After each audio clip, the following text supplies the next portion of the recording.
बेरे फिसिग्रा आबादारिफोरनि थाखाय मोनसे गोजोनथाव खौरां।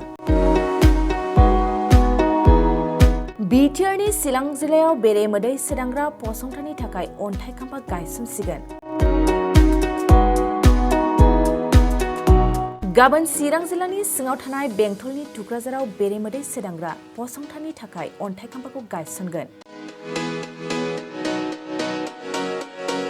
एनबिएचएम, एनबिबि आरो भारत सरकारनि आबाद आरो आबादारि अनसाय बिफाननि गेजेरजों बे फसंथाननि अन्थाइ खाम्फाखौ गायसनगोन।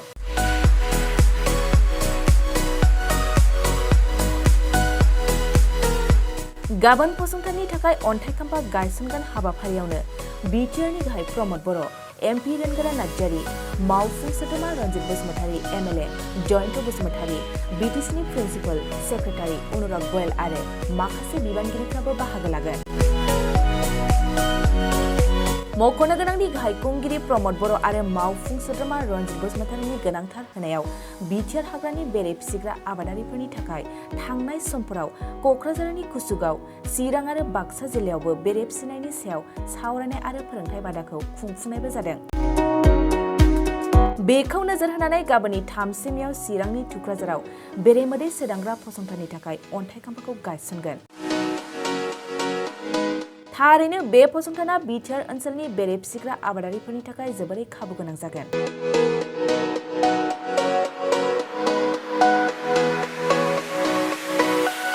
नोंथाङा सानाय सुनाय बेरामनि जेंनायाव दं नामा? जुदि नोंथाङा देहायाव सानाय सुनायजों भुगिनांगासिनो, अब्ला नोंथांनि थाखाय गोजोनथाव खौरां। नोंथांनि थाखाय दं एसआइ निउर' थेरापि सेन्टार। बे थेरापि सेन्टाराव नोंथाङा गोरलैयैनो सानाय सुनाय बेरामखौ फाहामथाय लानो हागोन। ট্ৰিটমেণ্ট পাইছোঁ, লগে লগে মোৰ মানে শৰীৰটো মানে একদম ফ্ৰী হৈ গৈছে। খোজ কঢ়াত খুব অসুবিধা আছিলে, চাইডটো মোৰ একেবাৰে মানে বহুত বেয়া আছিলে, মানে খোজকাঢ়িব মানে ভালকৈ পৰা নাছিলোঁ। ইয়াত মোটামুটি 3 দিন আহিয়ে মই ভালকৈ খোজকাঢ়িব পৰা হৈছোঁ। सिं सानाय, आफादावरि सानाय, मोदोम जरा सानाय, आइजोफोरनि जेंना, खर' सानाय बायदि बायदि बेरामखौ बे सेन्टाराव फाहामनाय जायो। एसआइ निउर' थेरापि सेन्टारा चिरांनि बेंटल सापागुरियाव दं। बे सेन्टाराव थानानैबो फाहामथाय लानो हानायनि सुबिदा दं।